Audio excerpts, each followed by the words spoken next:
Uh-huh. Yeah. Deja vu. And we're back again with Joseph Hall and Cassie, Lynagh. for another week of Sports Mash, our Sports Mash talk show. So, how you folks doing? Great to hear from you. They're doing good. I think they're doing okay. So we have quite a bit to talk about. First, we'll touch base on the March Madness, and then we'll go a little bit into the New York Mets to see how they're doing in their neck of the woods. So, Cassie, we had one pretty big upset, Michigan State over More upsets. What else over is Louisville. new? So, what do you think of that whole situation?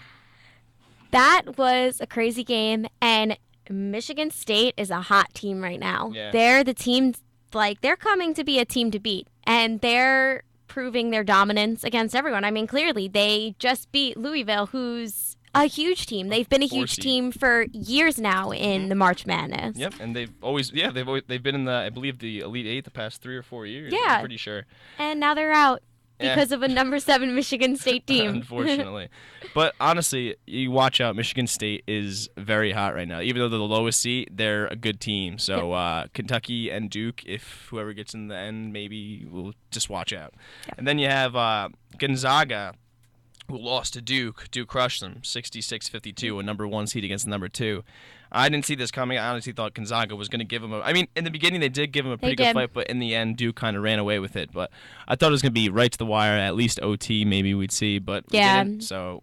I mean, I thought it was going to be that way, especially the way the game started out. Like, Gonzaga was leading at one point, and then I think Duke kind of realized, we need to step up to the plate if we just want to take this win, and that's exactly what they did. They took the win and ran for it, and now they're going on to the next round. And then you had Wisconsin over Arizona, number 1 over 2.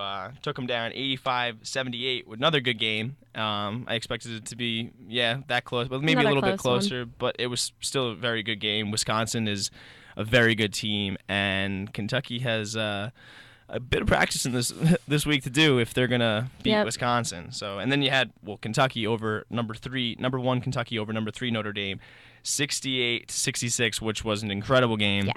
I thought Notre Dame was gonna take it away in the end, but we said this last week. Kentucky, they just have this playing scheme. It's unbelievable. They can crush teams and they can beat teams by 1 or 2 points, and it doesn't matter. They'll still end up beating them. Yeah. They just find a way to win, and whenever they crush teams, they don't get ahead of themselves. They're like, oh, we can beat anyone in the division. They practice harder, they practice harder that week when they have closer games, so it builds them, it gets them better every time. So they're not full of themselves. Kentucky is for real. 38-0 is for real. I just think it was crazy how the game before this they played West Virginia, and that was an embarrassing score. Yeah. That was a 40-point difference. It was almost. But they went from that to being a 2-point difference. So it's crazy to see how a team could be, either crush somebody or be within a 2-point game. Yeah, they still pull out the win. And they still get the win, though, either way. Pretty impressive. So this coming week, you're going to see Michigan State, number 7, against number 1 Duke. Duke, watch out. Michigan State is very good. That's going to be a crazy game. I think Michigan State might pull off the upset. If they do that, that's going to be huge. It will be huge. Just for the school as a whole, that's going to be a huge thing for them. Michigan State has always been a respected program, and they're really great. More highly respected this weekend. I actually predict Michigan State over Duke. I know a lot of people are going to say I'm crazy, but I think Michigan State can pull it off. I think they can do it. I'm not going to lie. I think they can do it. Well, they can. That's why they're there. I think that is true. And then you have, this could be a very good game, number 1 Wisconsin against number 1 Kentucky. And Wisconsin's out for blood. They're going after Kentucky, and they're going after that W. And they pulled off a 35-3 record this year, and Kentucky pulled off a perfect 38-0. But honestly, Kentucky, you better watch out. Wisconsin can take you down. They're a very, very good offensive team as well as defensive. Yep. And we'll see how that turns out. So moving over, it should be interesting. So moving over to a baseball, Mets, a little bit of Mets. So we talked about last week, Zach Wheeler being out with the Tommy John surgery is a devastating blow, as well as Josh Edgin in the bullpen, and they've had 4 pitchers in the past 2 years get Tommy John surgery, and Matt Harvey, Bobby Parnell, Edgin, and now Wheeler. And Cassie, I just have to ask you, do you think it's Excuse me. Do you think it's more of like a coaching issue or a player issue, or do they push their players too much, or what is it? Oh, I think it's easily the coaching. Yeah. You don't see any other team in Major League Baseball having that many pitchers out because of that issue.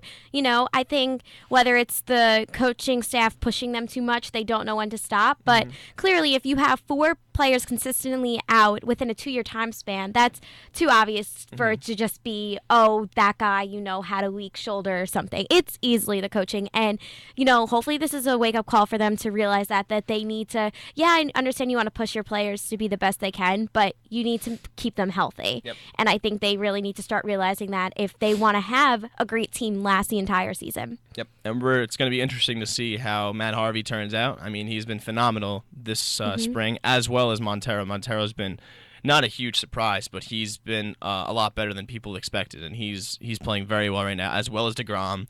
And we'll see how big Bartolo Colon does on opening day in the Nationals Park, and we'll see how that turns out. And you have DeGrom on opening day at home, so it's going to be an interesting year for the New York Mets, with their pitching rotation, and they have a decent. I mean, their offense they've had the best record in all of spring training. I think they could definitely, Florida. Pull out a few more wins than they have been in the past few seasons. I think they have that. Yeah, I think they're a playoff team. I do this year. So, with that said, this was another week of Sports Mash with Joseph Hall and Cassie, Lynagh. And we'll see you next time. See ya. Stay classy.